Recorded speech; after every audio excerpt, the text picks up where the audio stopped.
Hello everyone. ये present indefinite tense part 2 है।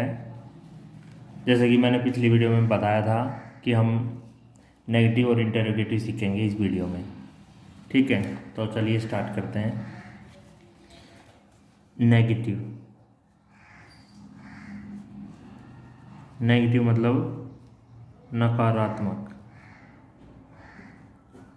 जिसमें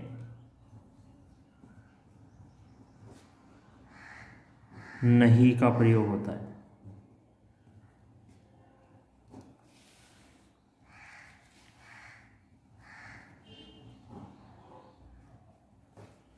ठीक है, तो इसमें ध्यान देने वाली बात यह है, जिस वाक्य में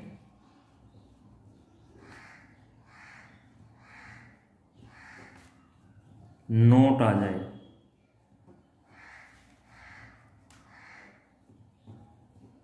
चाहे वो प्रेजेंट का हो, पास्ट का हो, फ्यूचर का हो, कोई से का भी हो, अगर किसी वाक्य में नोट आ जाए और वो सिंपल है, वो इंटरोगेटिव नहीं है, सिर्फ नेगेटिव है, सिंपल है, सिंपल नेगेटिव है। जैसे राम खाना नहीं खाता है, तो ये सिंपल है। तो इसमें क्या करेंगे, नोट जो है वो बगैर हेल्पिंग वर्ब के नहीं आता। ठीक है, अब आपको पता ही है प्रेजेंट इंडेफिनिट टेंस में कोई भी वर्ब नहीं है हमारे पास। ठीक है, और वर्ब नहीं है पर काम तो हो ही रहा है ना। ठीक है, तो उस काम जो किया है, ठीक है, उसके लिए हम जैसे डू डू होता है, डू माने होता है करना। ठीक है, इसलिए हम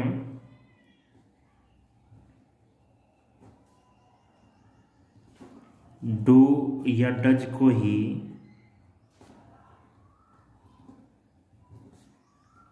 हेल्पिंग वर्ब लेकर चलते हैं। ठीक है, तो जैसे मैंने आपको बताया, नोट बगैर हेल्पिंग वर्ब के नहीं आता। ठीक है, तो प्रेजेंट इंडेफिनिट में हमारे पास क्या है, अब डू डज है हमारे पास हेल्पिंग वर्ब। ठीक है, जैसे राम खाना नहीं खाता है,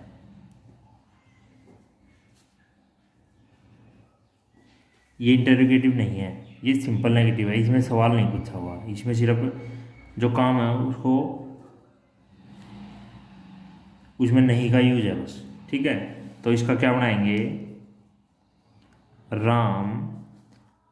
अब यह एक चीज़ हमें आप देखनी है कि जब सब्जेक्ट सिंगुलर हो तो सिंपल वाक्य में हम क्या करते थे, हेल्पिंग वर्ब के साथ ऐसी एस लगाते थे।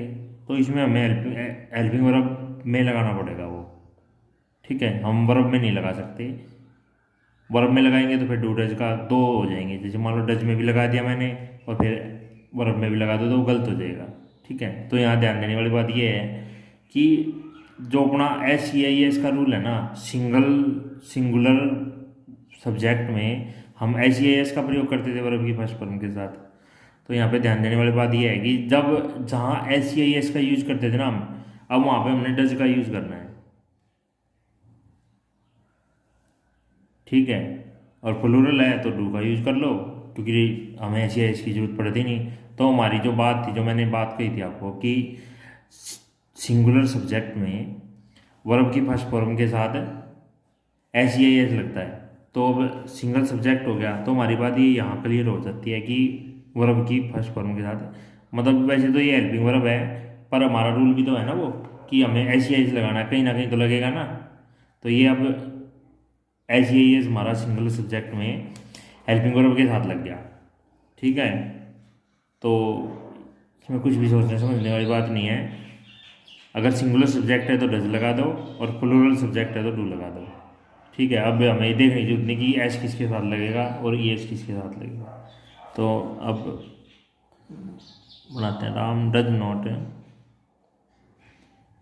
Eat food. ठीक है, अब आपने ध्यान दिया, नोट बगैर हेल्पिंग वर्ब के नहीं आता। ये ध्यान रखना, किसी भी टेंस का हो, अगर वो सिंपल है इस तरह से, जैसे राम खाना नहीं खाता है, राम कपड़े नहीं पहनता है, राम स्कूल नहीं जाता है, राम खेलता नहीं है, ठीक है, तो इस तरह के वाक्य को हम नोट बगैर हेल्पिंग वर्ब के नहीं लगाएंगे इस तरह के वाक्यों में। ठीक है, तो अब मैंने क्या बताया कि एस ई एस, तो अब तो हमारा यहाँ लग गया एस ई एस, तो अब हमें इस हेल्पिंग वो वर्ब के साथ लगाने की ज़रूरत नहीं है। ठीक है, क्योंकि हमारा एस ई एस यहाँ लग गया। अब हमें वर्ब के साथ लगाने की ज़रूरत नहीं है। जब हेल्पिंग वर्ब लग जाएगी तो फिर हेल्पिंग वर्ब मेन वर्ब के साथ एस ई एस लगाने की ज़रूरत नहीं है, अगर हेल्पिंग वर्ब में हमने लगा दिया तो। ठीक है, एक और वाक्य बना देता हूँ।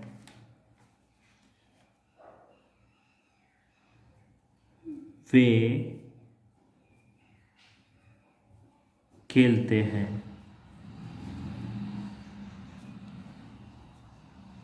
नहीं हम तो नेगेटिव को बना रहे हैं ना, वे खेलते नहीं हैं। ठीक है, अब क्या बनाएंगे, वे के लिए दे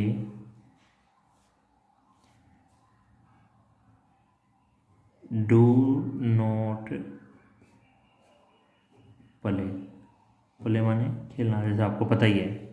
अब मैंने क्या किया, अब मैंने डू लगाया है यहाँ पे, क्यों, क्योंकि दे सब्जेक्ट हमारा प्लूरल है। ठीक है, तो हमने डू लगा दिया, और सिंगल सब्जेक्ट था तो हमने डज लगा दिया। ठीक है, ये बात आई समझ में। ठीक है, अब इसमें बस एक ही बात ध्यान देने लायक है कि नोट बगैर हेल्पिंग वर्ब के नहीं आता। मान लो इस वाक्य को, जैसे ये है राम, मान लो ऐसे बना दूँ, राम नोट ईट फूड। ठीक है, तो ये गलत है, ये है ठीक है, नोट बगैर हेल्पिंग वर्ब के नहीं आता, सिंपल वाक्य है तो। ठीक है,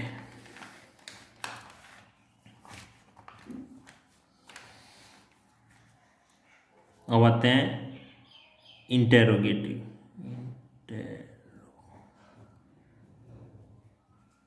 इंटेरोगेटिव इंटेरोगेटिव होते हैं प्रश्नवाचक।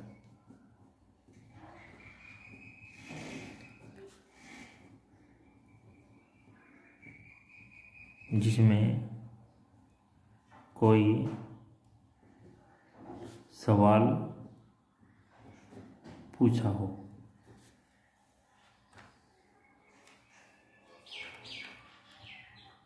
जैसे क्या राम खाना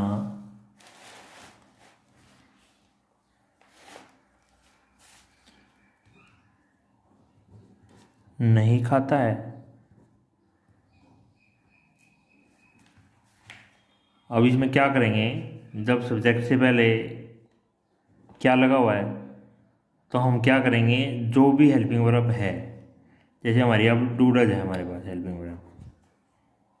ठीक है, तो अब क्या करेंगे, हेल्पिंग वर्ब, खाली हेल्पिंग वर्ब को उठा के आगे रख देंगे। डज, ये वाक्य था, हेल्पिंग वर्ब को आगे रख देंगे उठा के, तो does Ram note eat food. ठीक है, समझ में आया। हमने क्या किया, सिर्फ हेल्पिंग वर्ब को उठा के आगे रख दिया, और ये आगे जो भी टेंस आएगा ना, हमने इंटेरोगेटिव बनाना है किसी वाक्य का, तो क्या करेंगे, मान लो क्या पहले है, सब्जेक्ट से पहले क्या है, तो हम जो भी उसकी हेल्पिंग वर्ब उठा के आगे रख देंगे। ठीक है, जो भी उसकी हेल्पिंग वर्ब है। उस टेंस की, अगर इंटरोगेटिव बनाना है तो भाई मान लो चाहे पास्ट का हो चाहे फ्यूचर का हो। ठीक है। अब इसमें सिर्फ एक ही चीज़ का ध्यान रखना था कि ये नोट जो है वो हेल्पिंग वर्ब के साथ यहाँ नहीं लगाना, क्योंकि मैंने क्या बताया था कि जो सिंपल वाक्य होते हैं ना इस तरह के, जिसमें खाली सवाल ना पूछा हो, सिंपल वाक्य हो खाली, ठीक है, तो उस तरह के वाक्यों के लिए हम हेल्पिंग वर्ब के साथ नोट लगाएंगे, मतलब नोट बगैर हेल्पिंग वर्ब के नहीं लगाएंगे। तो अब क्या करना है, क्वेश्चन वाला वाक्य है तो जो हेल्पिंग वर्ब है उसको उठा के आगे रख देंगे, बाकी एज इट इज रह जाएगा। अब डज पहले आ गया तो Ram not eat food.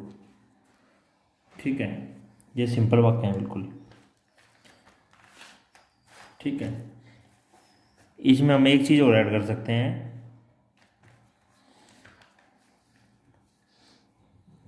Never वाले वाक्य। नेवर मतलब कभी नहीं।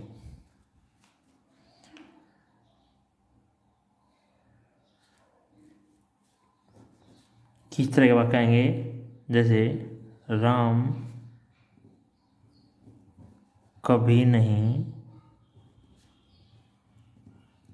पढ़ता है। अब क्या करेंगे, जिस वाक्य में नेवर आ जाए, ठीक है, उसमें क्या करेंगे,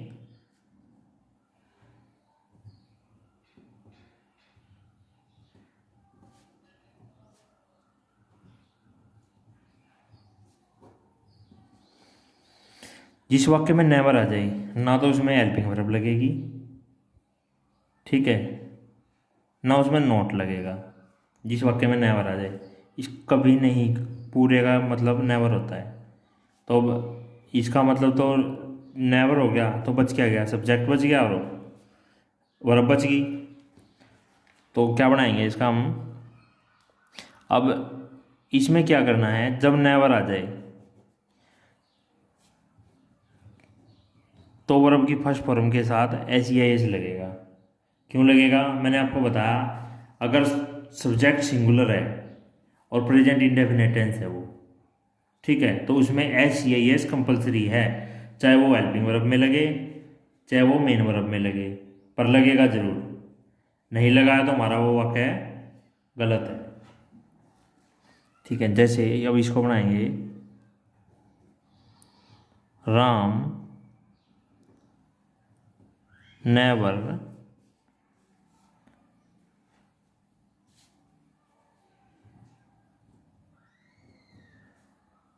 अब मैंने बताया इसमें कोई भी रूल नहीं फॉलो रहा, तो पांचवा रूल रीड्स। ठीक है, ये हो गया कंप्लीट। अब देखा आपने ना, तो इसमें अब वाक्य को पढ़ के देखते हैं, राम कभी नहीं पढ़ता, और है के लिए अब मतलब एस सी आई एस लगा दिया तो हम समझ सकते हैं, हमें ये अपने आप ही समझना पड़ेगा कि है ऑटोमेटिक आ जाएगा, क्योंकि है के लिए यहाँ स्पेशल कुछ हमें लगाने की ज़रूरत नहीं है, क्योंकि ये प्रेजेंट इंडेफिनिट है, इसको प्रेजेंट सिंपल भी बोल सकते हैं। ठीक है,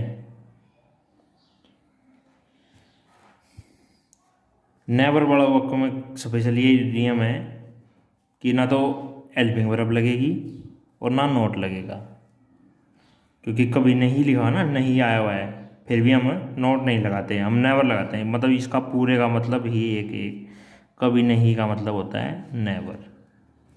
ठीक है, और मैंने पहचान भी बताई थी, पढ़ता है, अब मान लो पढ़ता है, नोट नहीं लगा सकते ना हेल्पिंग वर्ब लगा सकते। ठीक है, तो इसकी पहचान कैसे करेंगे, इसकी पहचान करने का यही तरीका है कि सब्जेक्ट सिंगुलर हो तो वर्ब की फर्स्ट फॉर्म के साथ एस ई एस लगेगा। ठीक है, और नेवर में इसको कन्वर्ट कर देंगे। ठीक है, एक दो वाक्य बना देता हूँ मिक्स सारे, जैसे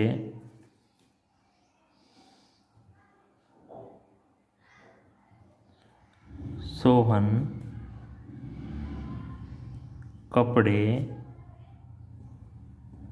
पहनता है। अब सबसे पहले वही सब्जेक्ट सोहन पहनने को क्या कहते हैं, वियर। अब इसमें कोई भी रूल फॉलो नहीं है, सब्जेक्ट सिंगुलर है, कोई रूल फॉलो नहीं आता, वियर्स क्लोथ्स, कपड़े, ना कि कपड़ा, इसलिए मैंने ईएस लगाया है। ठीक है, कपड़ा होता तो मैं क्लोथ लगाता, कपड़े कह रहा हूँ तो मतलब प्लूरल है वो, क्लोथ्स हो गया। ठीक है, इसी को नेगेटिव में बनाना हो तो सोहन कपड़े नहीं पहनता है।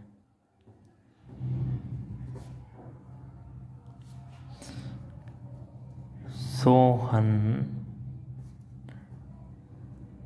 अब सिंगुलर सब्जेक्ट है तो डज आ जाएगा, डज नॉट। अब डज में ईएस आ गया, ठीक है, तो हमें हेल्पिंग मेन वर्ब के साथ ऐसी एस लगाने की जरूरत नहीं है।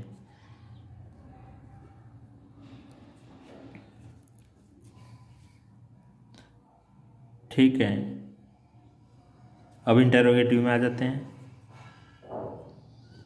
क्या सोहन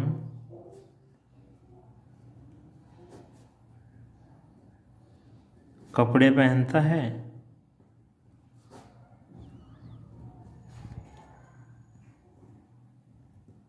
डज हेल्पिंग वर्ब आगे लगा देंगे, does Sohan.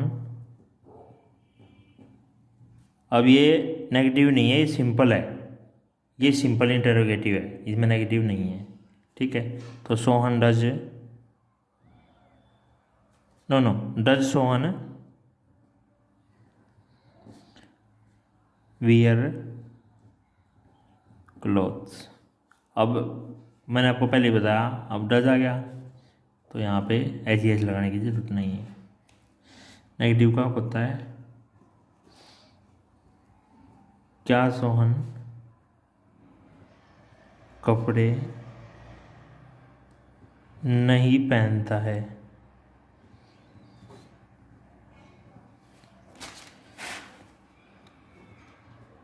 Does Sohan not, क्योंकि नोट हमने तो डज उठा के आगे रखना था ना, तो नोट वहीं का वहीं रह गया, नॉट वियर क्लोथ्स। ठीक है, एक नेगेटिव का भी ले लेते हैं।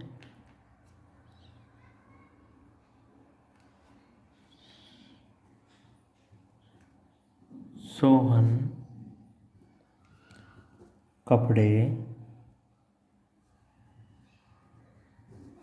कभी नहीं पहनता है।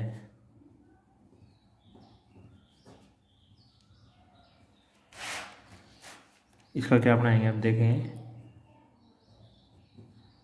सोहन ना एल्पी बराबर ना नोट, ठीक है, नेवर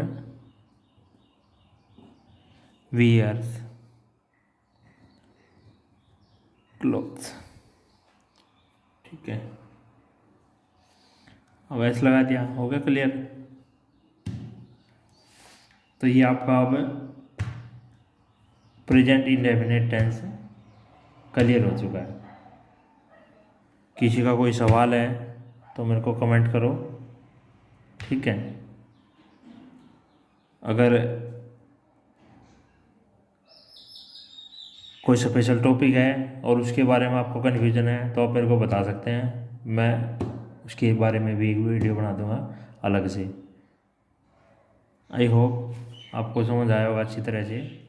थैंक यू।